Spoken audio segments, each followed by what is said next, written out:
right? Luck will always play a role in business. 100% of the time, luck will always play a role. How do we mitigate luck? We get all these platitudes of compared, the luck favors the prepared, or whatever that quote is.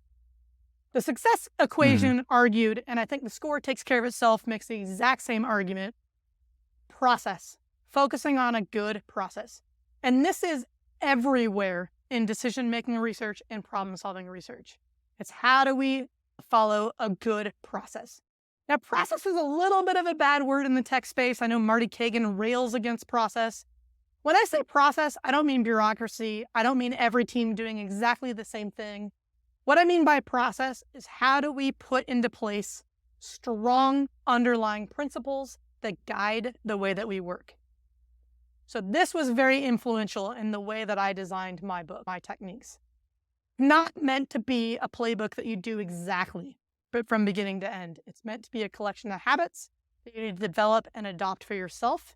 It's meant to be a way for you to get introduced to ideas of comparing and contrasting and testing assumptions and feedback loops.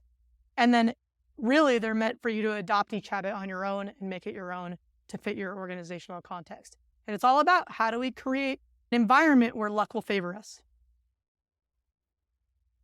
Yeah, be like water, right? That you just paraphrase Bruce Lee there. Yeah. Just take what's useful, throw it. Yeah, I really like the example of like sports.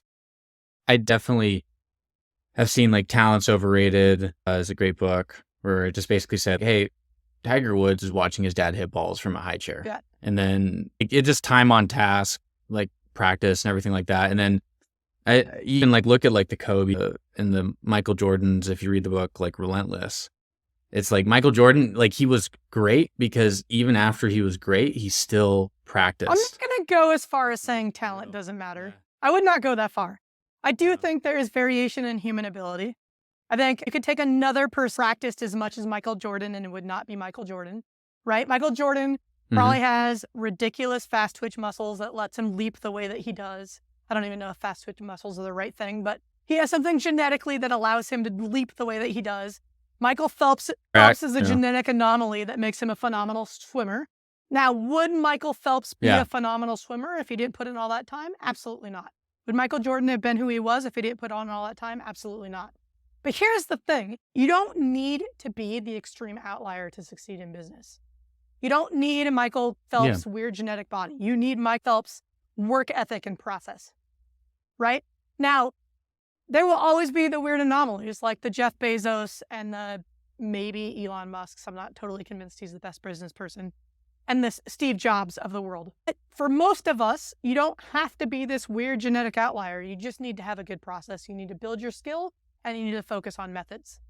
I want to respect your time. Is there anything that you feel like hasn't been said that needs to be said before we sign?